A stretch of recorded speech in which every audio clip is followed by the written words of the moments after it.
Let me ask you then about being a mentor. You've seen loads of people come up under your tutelage. What do you see as the strongest characteristics of those who are going to develop into leaders? How do you spot that and nurture it?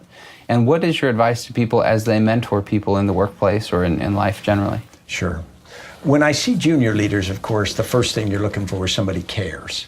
Because you really can't manufacture that. They care about the organization they work with. They have a natural empathy for people. They're willing to make the kind of effort and to show the self-discipline to be a good leader.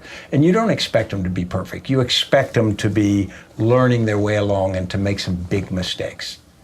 And you help shape them that. And another indicator is in when you go, listen, you didn't do that very well. You could do this better. How do they respond to that? If they get very defensive and don't show the willingness or desire to change, then that's an indicator. Now, some people will go through a period and then grow out of that. But those are things when I look. There are certain natural talents as well. There are some people who are just very, very blessed with high emotional quotient. They can just connect with people.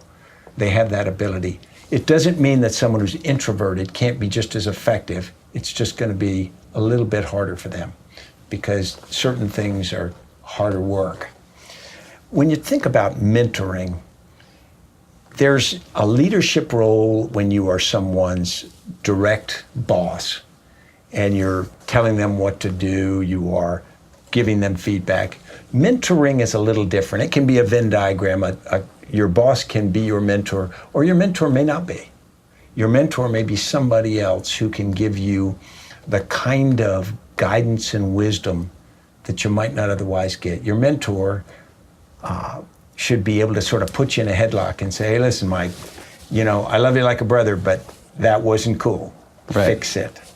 Similarly, your mentor ought to be somebody that you can call and you can say, I just got this opportunity to do Y.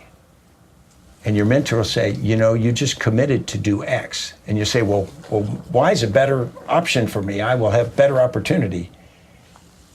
And your mentor will say, you just committed to X. Somebody is counting on you. The most important thing you have in life is your integrity and your credibility. If you give that up for short-term things, it'll be hard to return. And your mentor ought to be able to tell you those kinds of things, and they ought to be able to remind you of that. And your mentor ought to also be able to say, I had a similar experience. So if you want to find a really good mentor, find somebody with some scar tissue. Find somebody who has been around, been beat up a little bit, learned from it, and is willing to impart that.